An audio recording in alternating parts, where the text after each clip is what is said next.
Heads shook in the Mercedes garage and the bosses grimaced, as if a bad smell had floated under their nostrils.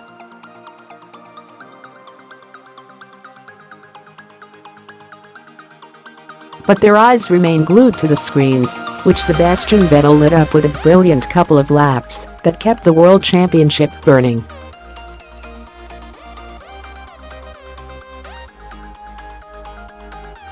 The Ferrari man tore around the illuminated track to set pole early on in the final shootout, and then bettered his own time to finish 1/3 of a second ahead of all the rest.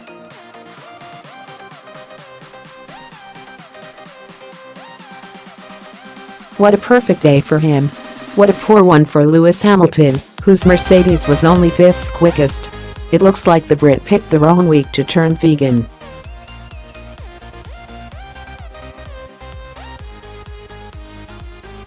To make matters worse for Mercedes, lying between Vettel and Hamilton on the grid will be the roadblocks known as Max Verstappen, Daniel Ricciardo and Kimi Räikkönen.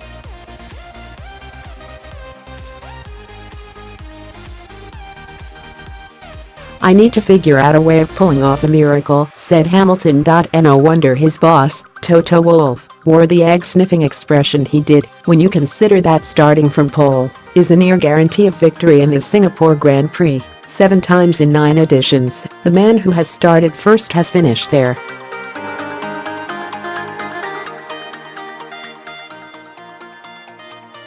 And if the two title rivals complete the 61 laps without moving up or down, the swing would be 15 points.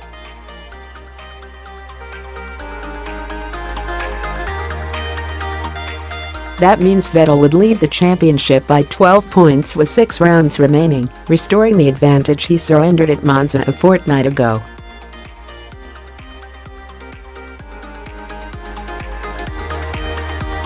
It was a bravura display from Vettel, who had struggled previously this weekend for the sensational form he showed as tensions soared in the crescendo of a compelling night. It was 10 p.m. local time as the action drew to a close.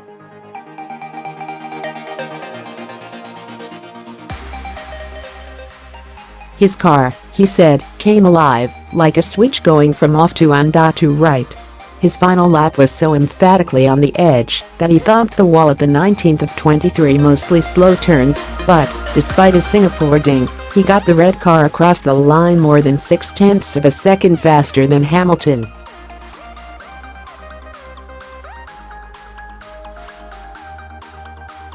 "It was not just a little brush either, it was actually a hit," said Vettel. "I had huge vibrations, but thankfully there was not long left. I really pushed as hard as I could."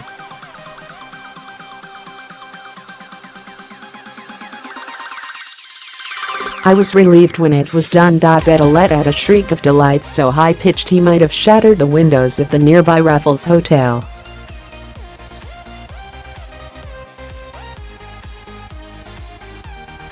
His series of atavistic noises could easily be deciphered as relief to have pressed his nose cone back into the title contest when he had to, on a circuit where he has won a record 4 times.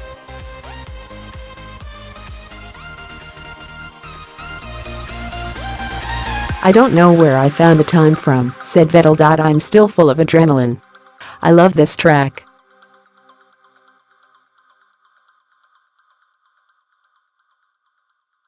"The car was tricky, but it got better and better as the night progressed, so I'm really happy we got it done."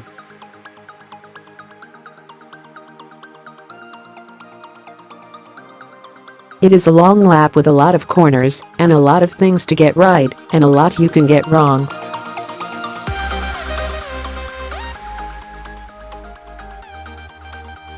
It will be a very close race. That is unlikely to be the case without the intervention of a handy safety car or two."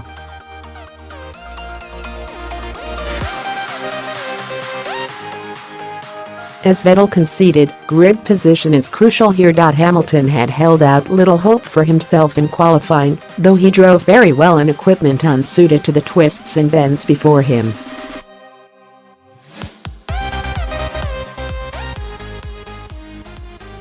He thought he had extracted everything possible from an unhelpful situation, and his 7/10 margin over teammate Valtteri Bottas suggested he had.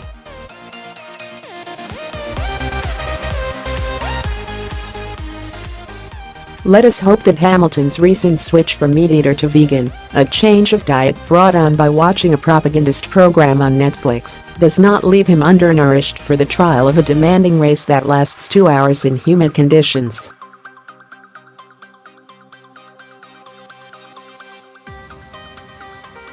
But it was not practical nutritional matters detaining him in the paddock yesterday but moral imperatives.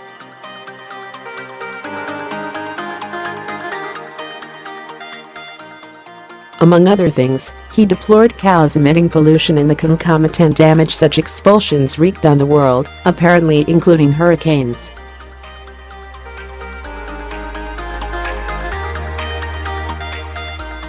It was a long lecture from the private jet-owning philosopher-driver, whose car manufacturing team are sponsored by oil and gas producer Petronas.